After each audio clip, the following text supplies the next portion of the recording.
How to hide contacts on WhatsApp. Hello everyone, welcome to this channel. I'm Emily and I'm here to help you out today. So without any delay, let's get started. So first of all, launch the Play Store application and make sure that you have the updated version of WhatsApp application. As you can see on the screen, there is no option of update over here beside the WhatsApp Messenger application. It means we have the latest version of the WhatsApp application. So we're going to tap on open and it will lead us to the page over here of WhatsApp application.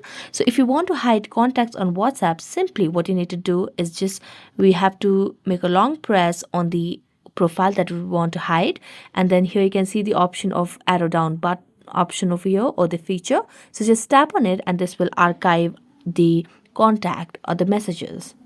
Now if you want to unarchive or unhide the WhatsApp contact, simply scroll down and tap on this archived button over here, and here you can just make a long press and unarchive this yet again.